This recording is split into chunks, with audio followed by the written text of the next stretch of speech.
What's going on, everyone, and welcome back to the Commentating Christian YouTube channel, where today we're going to be discussing one of the most controversial clubs in all of world of football, Manchester United.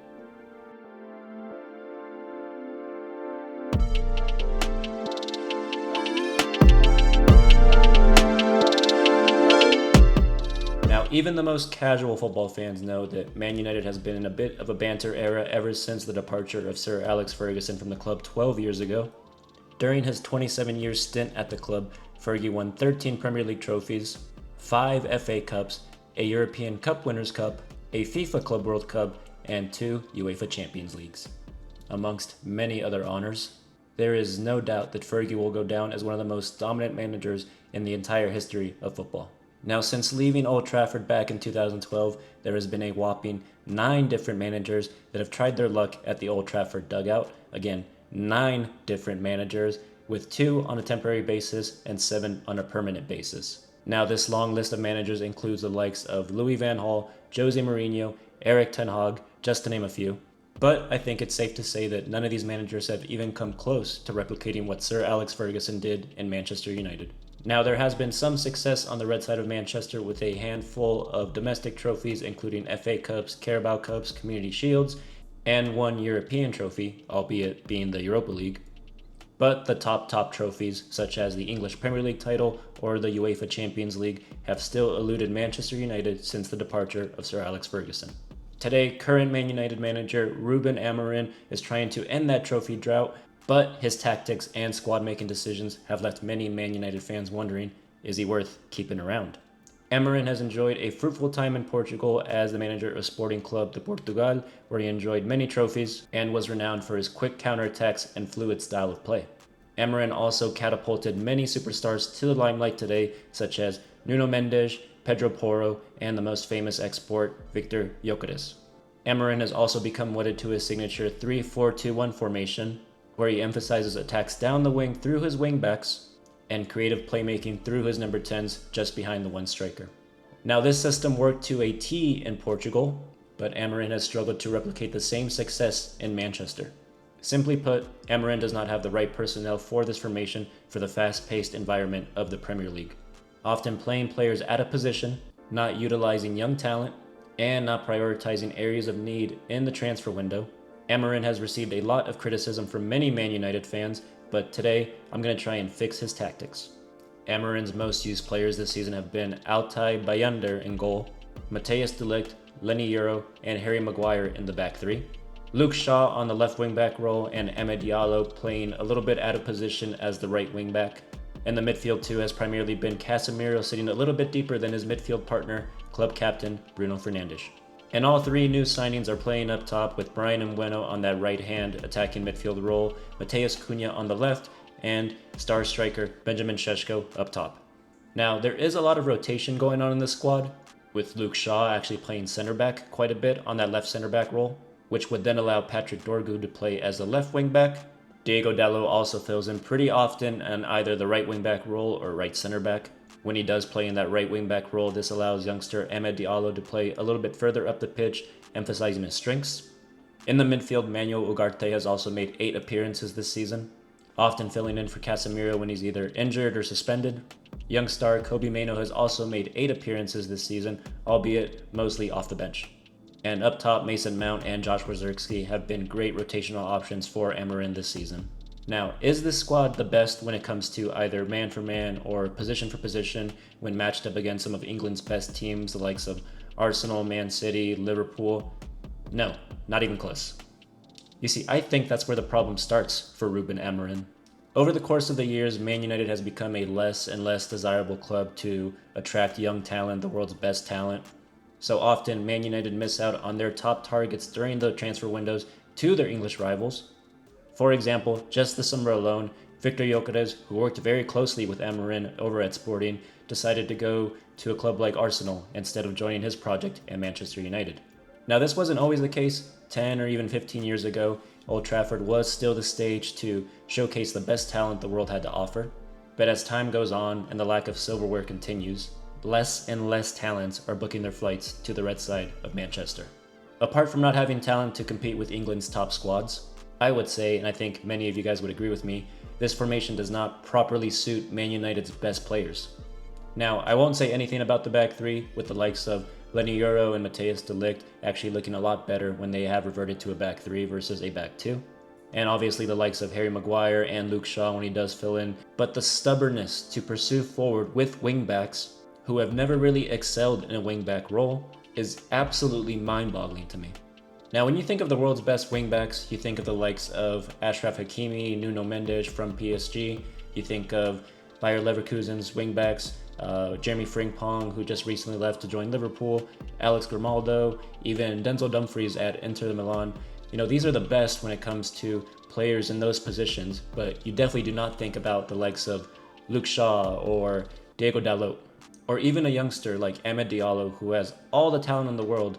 This wingback role does just not suit his strengths. Now, this coupled with the fact that Amorim has not targeted a top wingback in one of his 2 transfer windows that he's had with Man United, or they sit back too deep and not give any outlets to the midfield or the attacking 3. Speaking of the midfield, it's another issue within Ruben Amorim's system. Now, Casemiro, at the height of his powers, was one of the best midfielders in the world, was at the heart of that Real Madrid team that won 5 Champions Leagues. But ever since joining the Red Devils back in 2022, he has looked a shell of the midfielder that he once was. Now, a player like Ugarte, who actually worked very closely with Amorim back at Sporting CP, was brought into the club and was brought in for one specific reason, to help balance out the deficiencies that Casemiro does provide in the midfield. But honestly, a lot of the times when Ugarte and Casemiro play next to each other, often Casemiro looks like the better one of the two. Now, 20-year-old Kobe Mainoo is without a doubt the future of the club.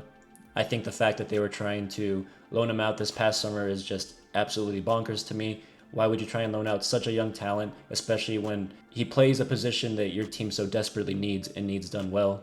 But he can't keep getting paired with these midfielders that are just going to let him down every single time.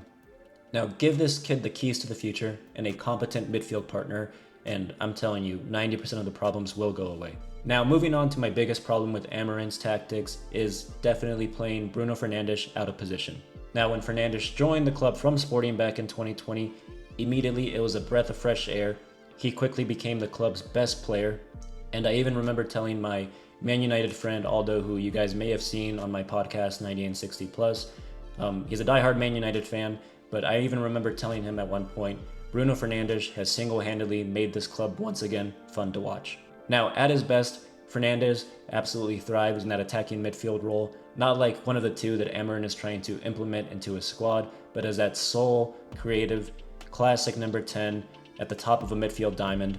Just this season alone, Fernandes has created 22 chances for Man United, which is the most in Premier League thus far. The season before that, he created 91 chances, again, the most in the Premier League, and he was beating players that were on absolute fire, the likes of Cole Palmer for Chelsea and Mohamed Salah for Liverpool. The season before that, again, most chances created in the Premier League with 114, 10 more than his next best. Every single season since Bruno has joined the club, bar one, he has created the most chances in the Premier League for Man United. Now, this stat alone should tell you what type of player Fernandes is. So, Amorim, knowing all of this, seeing what type of player he is day in and day out in training, has decided to play him in a more pragmatic role. Why, Ruben? Moving on to the front three, which is fine. I mean, it's not going to strike fear into any defense in the Premier League.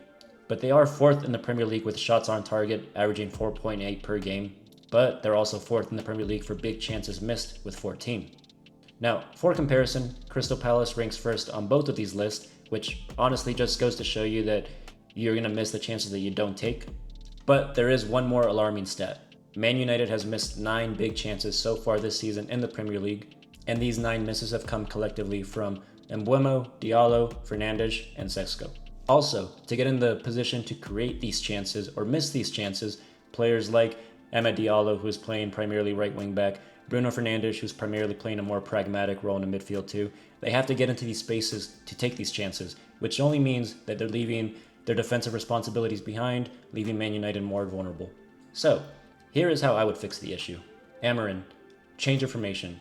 It is as simple as that. Revert back to the 4-2-3-1 that we were previously playing, put Bruno Fernandes at the center of it, and watch all your problems disappear. Furthermore, with players like Diallo and Mbeumo actually being touchline wingers in this formation, without having to track back and defend, suits their game so much more.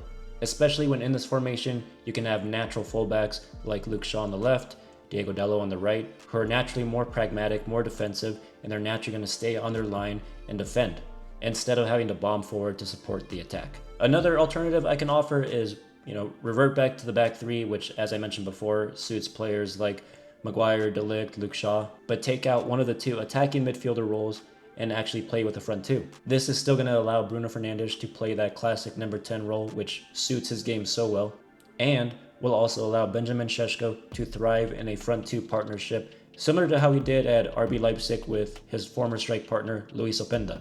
Pair him up with Mateus Cunha, or even better, Brian Mbeumo, who played at front two in Brentford with another strike partner that was very successful, Ivan Toney. Put him up there, and you're just going to see the goals come rolling in. Now, this 3-4-1-2 formation still has the glaring problem of the wingbacks, but Amorim, if you're serious about competing in the Premier League, in the Champions League, if you can qualify, go out in the winter transfer window and prioritize a top wingback. There's rumors that Denzel Dumfries' release clause is about 35 million euros. Alex Grimaldo is far too talented to be playing at that Bayer Leverkusen side right now. Also, prioritize a top midfielder, especially with Casemiro aging out, Ugarte being inconsistent. You gotta give someone to partner Kobbie Mainoo in the midfield for years to come. But transfer targets are going to be a topic for a video another day. So that was it, you guys. That's how I would fix Manchester United's problems right now. Let me know what you guys think in the comments below. Let me know who you guys would consider buying or bringing into Manchester United if you were Ruben Amorim. Let me know if you guys agree with my decision. Thank you for coming back to the channel, and I'll see you in the next one. God bless.